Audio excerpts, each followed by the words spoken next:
আসলে নির্বাচন যে বানচালের চেষ্টা হচ্ছে, এটা কিন্তু হাদি হাদি তার প্রমাণ। দেখেন, আহ, নির্বাচন যে বানচাল করবে একটা মহল, সেটা বোঝাই যাচ্ছে।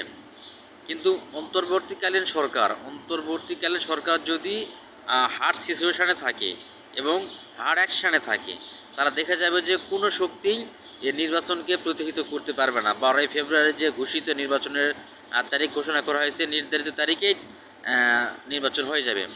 কিন্তু মাঝখানে অনেক অনাকাঙ্ক্ষিত ঘটনা ঘটবে। আমি অন্তর্বর্তীকালীন সরকারকে একটা অনুরোধ করব যে আপনারা অন্তত এই দুইটা মাস পুলিশ প্রশাসন দিয়ে মাঠ একবার ঠান্ডা করার চেষ্টা করেন। তাছাড়া কিন্তু এরকম অনাকাঙ্ক্ষিত ঘটনা ঘটতেই থাকবে। এরকম হাজারো হাতির প্রাণ যাবে যদি আপনারা সতর্ক না থাকেন। এরকম হাজারো হাতির প্রাণ যাবে।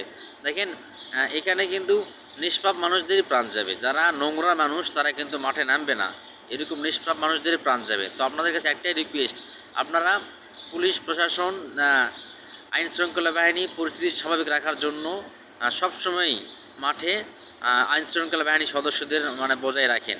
অন্তত 2টা মাস, রাত দিন সমান করে 2টা মাস রাখেন।